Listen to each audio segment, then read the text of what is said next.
Hello મિત્રો, કેમ છો બધા? જય શ્રી કૃષ્ણ, જય દ્વારકાધીશ. અને આઈ હોપ કે તમે બધાય મજામાં આવીશો અને તમારા બધાયનું મારા નવા વ્લોગમાં સ્વાગત છે. અને આજે જો આપણે છે ને સાંજે છે વ્લોગ છે એ ચાલુ કરવાનો ટાઈમ મળ્યો છે. સાંજે 6:30 વાગી ગયા છે ને હાઈનનું વ્યારુનું છે એ રાંધવાની તૈયારી છે એ શરૂ કરવાની છે. તો અમારે બનાવી સાહેબ પાઉંભાજી. તો અમે મા દીકરો છે ને જો પાઉંભાજીનું શાકભાજી છે એ સુધારવા બેસી ગયા છીએ. અમારે મંથનભાઈ શું કરો છો તમે? વટાણા ફોલાવો છો?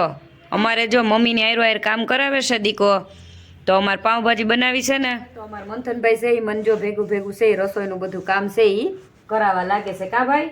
તો આ શાકભાજી જો સરસથી સુધારાઈ ગયું છે ભાજીનું. અને હવે આની અંદર આપણે છે એ બાફવામાં નાખી દેવાની છે હળદર અને નમક બે નાખી થોડુંક.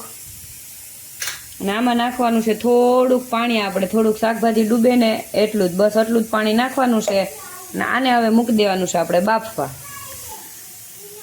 જો આપણે એક બાજુ છે એ શાક બાફવામાં મૂકી દીધું છે અને એક બાજુ આપણે કરી છે ખીચડી, કારણ કે ખીચડી આપણે ફરજિયાત કરીએ, આપણે મંથન માટે ખીચડી છે એ બનાવવાની જ હોય.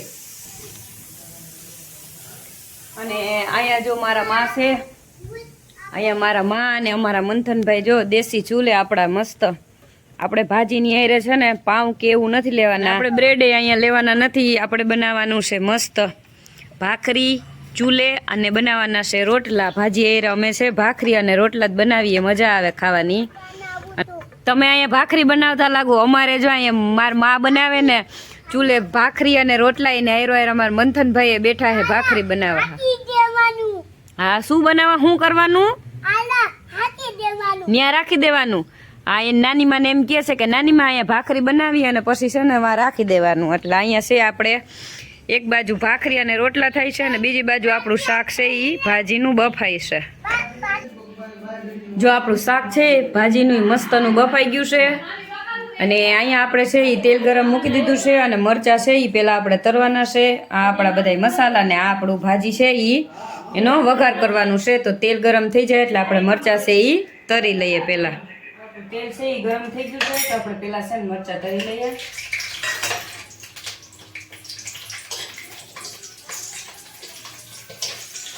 મરચાં છે એ આપણા તરાઈ ગયા છે. એક વાસણમાં આપણે કાઢી લઈએ.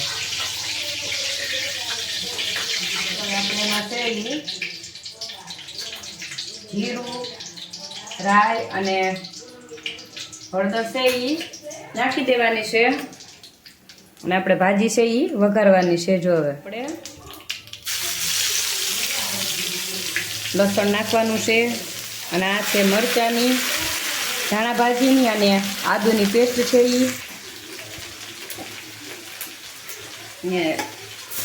ટમેટું છે અને ડુંગળી છે એ નાખી દેવાની છે.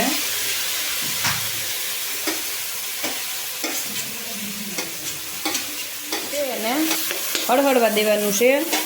અને આમાં આપણે થોડુંક છે એ નમક નાખશું, કારણ કે આપણે શાક બાફવામાં છે એ મીઠું છે એ નાખ્યું હતું ને, એટલે હવે આને છે એ થોડીક વાર હળહળવા દઈએ છે. એકદમ સરસનું હળહળી ગયું છે. અને અહીંયા છે આપણે મસ્તની ભાજી છે એને છે એ આપણે આવી રીતના ચૂંદી લીધી છે. આની અંદર છે એ આપણે લીંબુ છે એનો રસ છે એ આપણે આની અંદર લાલ મરચું ચટણી છે એ આપણે જેવી તીખું ખાવું હોય એટલું કરી શકો. ને આ હે અમારે 3 ગરમ મસાલા મિક્સ કરેલો મસાલો છે, એકદમ ઘરનો બનાવેલો છે, એ આપણે નાખી દેવાનો છે. બધાને મસ્ત જો કલર એકદમ કેવો સરસનો આવ્યો છે. હવે આની અંદર છે એ આપણે આપણી બાફેલી શાક છે એ ભાજીનું બધું નાખી દેવાનું છે.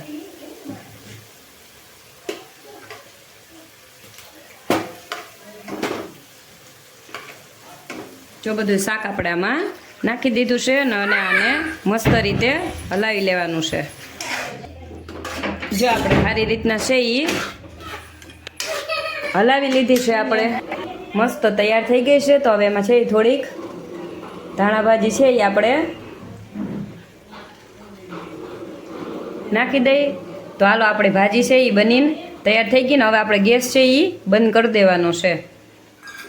જો આપણું મસ્ત જમવાનું તૈયાર થઈ ગયું છે. તો મસ્ત આપણી ભાજી છે એ બની અને તૈયાર કરી ને ખીચડી જો સરસ ની બની ગઈ છે આપણે ને રોટલા અને ભાખરી ઠંડી ઠંડી છાશ ને આપણું કાચું અને આ છે મરચા તળેલા અને પાપડ છે એ આપણા આવી ગયા છે. તો હાલો બધા નું વાડું કરવા અમારે મંથનભાઈ જમવું છે ને ગામે બોલાય બધાને જમવા કે હાલો જમવા કે હાલો જમવા બોલાય બધાને નથી બોલાવા.